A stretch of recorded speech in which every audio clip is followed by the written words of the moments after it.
Friends, welcome to my channel. আজকে আপনাদেরকে দেখাবো কিভাবে আপনারা বাসায় সুজি ও ময়দা ব্যবহার করে বিস্কুট বানাতে পারেন। তো ফার্স্টে আমাদেরকে একটি বোল নিতে হবে। বোলের ভিতরে আমি 1 কাপ পরিমাণ ময়দা এবং হাফ কাপ পরিমাণ সুজি দিয়ে নিব।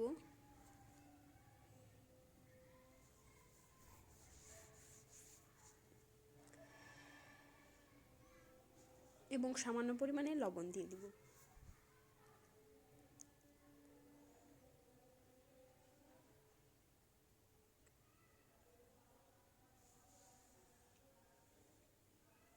এবার আমি একটু ঘি দিয়ে নিচ্ছি। আপনারা ঘির পরিবর্তে বাটারও ব্যবহার করতে পারেন, আর ঘি বা বাটার যদি কিছুই না থাকে তাহলে আপনারা সয়াবিন তেল ইউজ করতে পারেন।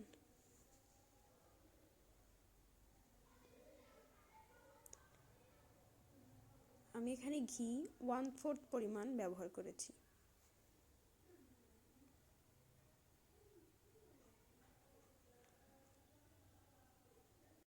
তো ফ্রেন্ডস, আমি এখানে ছোট্ট একটি কাচের বোল নিয়েছি। এর ভিতরে আমি 1/4 পরিমাণ গরম পানি দিচ্ছি এবং ঠিক ততটুকুই চিনি দিয়ে নিচ্ছি। দুইটা খুব ভালোভাবে মিক্সড করে এর ভেতরে আমি দিয়ে দিব 3 চা চামচ গুঁড়া দুধ।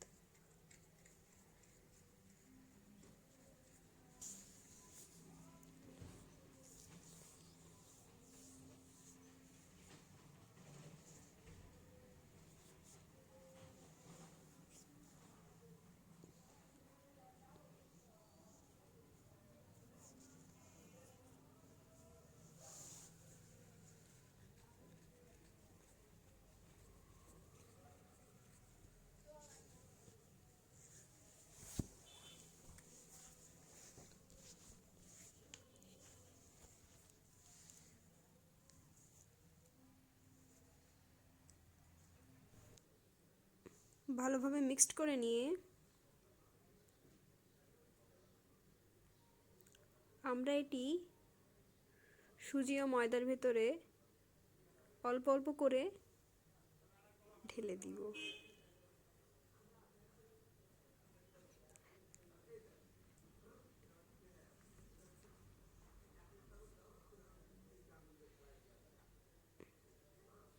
একবারেই সম্পূর্ণটা ঢেলে দিলে আমাদের মাখাতে একটু প্রবলেম হতে পারে, এই কারণে আমরা আস্তে আস্তে করে দিয়ে দিব।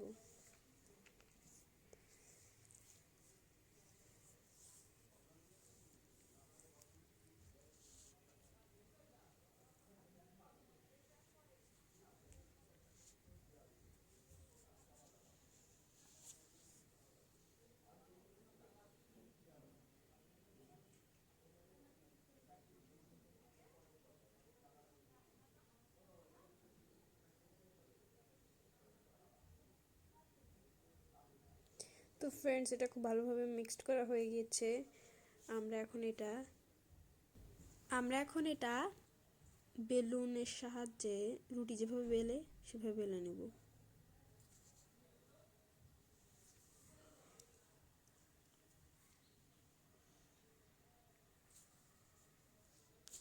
দুইটা ভাগে ভাগ করে দিয়েছি। আমি একটা আপনাদেরকে দেখাবো।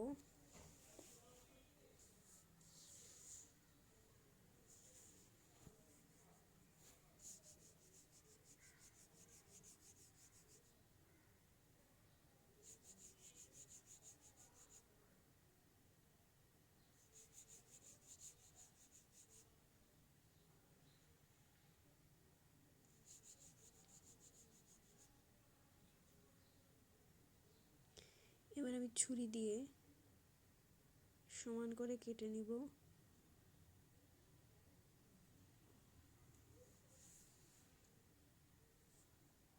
অনেক সুন্দর সমান হয়েছে, দেখতেই পারতেছেন পুরাই বেঁকা হয়ে গেছে।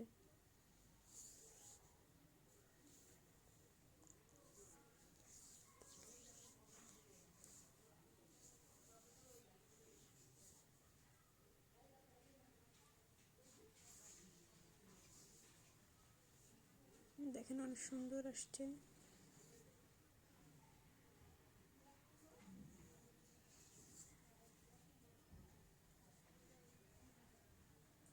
আপনারা চাইলে অন্য সাইজ করেও করতে পারেন, এটা আমার পছন্দ হয়েছে আর কি, এই কারণে আমি করছি। ছোটোগুলা করছে সোহা, মাঝখানেরগুলা আমি, আর একদম কর্নারেগুলা করছে সপ্তর্ষি।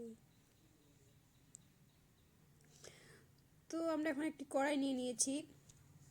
কড়াইটা একটু গরম হলে আমরা এর ভিতরে তেল দিয়ে দিব।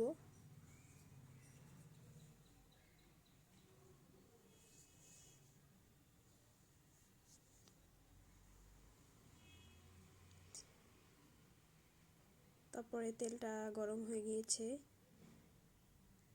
এবার আমি একে একে করে ওগুলা বিস্কুটগুলো সব দিয়ে দিব তেলের ভিতরে।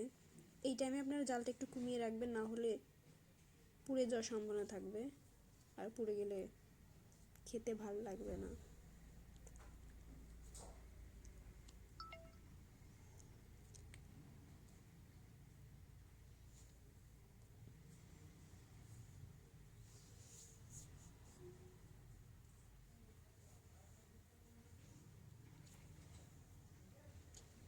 ভালো কালার না আসা পর্যন্ত আপনাদের এটা ভালোভাবে ভাজতে হবে। দেখেন এরকম একটা কালার আসলে সবগুলো তারপরে উঠিয়ে ফেলতে হবে। তো ফ্রেন্ডস, ভেজে এখন আমি এটা উঠিয়ে ফেলবো। কালারটা চলে আসছে।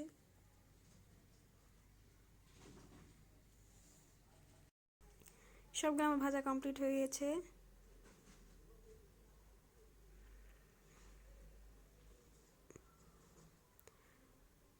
অনেক শক্ত হয়েছে এবং ভিতরে নরম আছে, ব্যাপারটা খেতে অনেক মজা লাগবে।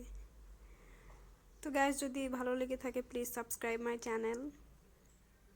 Thank you for watching.